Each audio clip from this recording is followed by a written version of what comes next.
বগুড়ায় পরীক্ষামূলকভাবে চাষ হচ্ছে নিরাপদ সবজির। আন্তর্জাতিক মান নিয়ন্ত্রণ সার্টিফিকেট পেলে রপ্তানি হবে এসব সবজির মধ্যে শেষ হয়েছে মাঠ পর্যায়ের কাজ। বিস্তারিত জানাতে শিবগঞ্জ থেকে যুক্ত আছেন সহকর্মী মাজেদুর রহমান। মাজেদ, জানাবেন প্রথাগত চাষ পদ্ধতির তুলনায় এই সবজি এভাবে চাষ করলে তারতম্য খরচ কেমন, আর রপ্তানি করলে কৃষকরা কতটুকু লাভবান হবেন?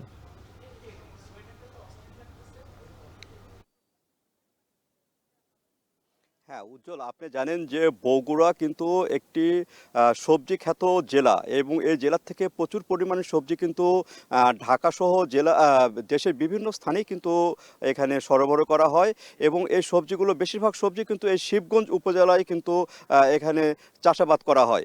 আর এই সবজিগুলো কখনো কৃষক কিন্তু ভালো দাম পায়, কখনো আবার খুব কম দাম পায়। এরকমই আমরা দেখে আসছি বিগত প্রায় 10 থেকে 15 বছর ধরে। সেই ক্ষেত্রে এই এলাকার কৃষক সবসময় সরকারের কাছে দাবি করে আসছিল যেন ন্যায্য দাম তারা নিশ্চিত করতে পারে। এরকম দাবি কিন্তু তাদের প্রায় থাকতো এবং সেই ক্ষেত্রেই কিন্তু এখানে কৃষি বিভাগ থেকে আরম্ভ করে বৈজ্ঞানিক কর্মকর্তা সবগুলো কৃষি বিভাগের সকল সেক্টরগুলো মিলেই কিন্তু এখানে নিরাপদ খাদ্য যে প্রস্তুত তার কিন্তু চাষাবাদ কিন্তু এই বগুড়াতে শুরু হয়েছে। এটি পাইলট প্রজেক্ট। তারপরেও এখানে কিন্তু এই বছরই এই সবজি রপ্তানি করা হবে ইউরোপের বেশ কয়েকটি দেশে। তাছাড়া এখানে মালয়েশিয়া, দুবাই বিভিন্ন দেশেই কিন্তু তারা অর্ডার পেয়েছেন। আর এই সবজি চাষাবাদের যে নিয়মগুলো রয়েছে সেটি হলো বীজ থেকে আরম্ভ করে সবজি প্যাকেটিংয়ের আগ পর্যন্ত প্রায় 246টি নিয়ম কানুন মেনেই কিন্তু এই সবজিটা চাষাবাদ করা হচ্ছে এবং এই সবজির চাষাবাদ করতে গিয়ে কৃষকরা যেটি বলছেন সেটি হলো যে চাষাবাদে কিন্তু খরচ অনেক কম। প্রথাগত যে চাষাবাদ সে চাষাবাদ থেকে অনেকটাই খরচ কম। এখানে কীটনাশক যে দ্রব্যগুলো দেওয়া হয়, কীটনাশক দেওয়া হয়, সেগুলো কিন্তু একেবারে নাই বললে চলে। পরিমিতভাবে এখানে কীটনাশক সরবরাহ করা হয় এবং জৈব প্রক্রিয়া এখানে যে গ্যাপ প্রক্রিয়া বলা হচ্ছে গুড এগ্রিকালচার যে প্র্যাকটিস, সে গুড এগ্রিকালচার প্র্যাকটিসের আওতায় কিন্তু এই চাষাবাদটা শুরু করা হয়েছে। আর এই চাষাবাদে কিন্তু প্রথম পর্যায়ে কাজগুলো প্রায় শেষ পর্যায়ে। এখন শুধু এই স্যাম্পলিং, সেই স্যাম্পলিংটা এখানে ভারতের চেন্নাইয়ে পরীক্ষা করা হবে।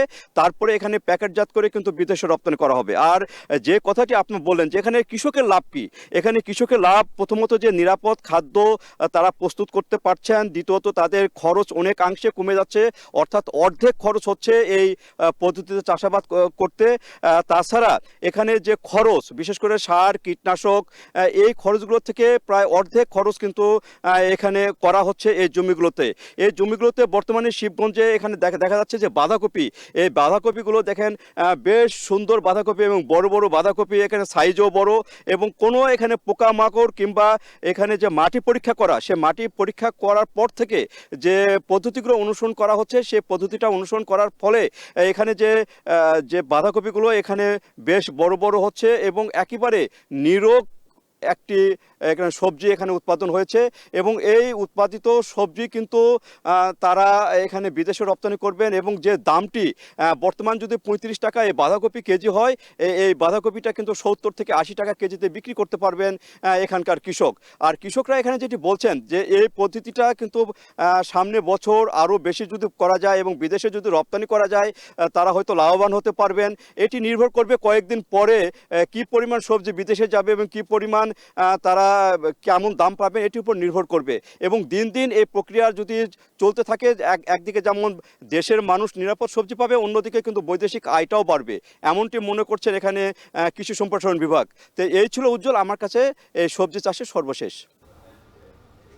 এখন বাণিজ্য নিচ্ছে আরেকটা বিরতি, ফিরছে একটু পর।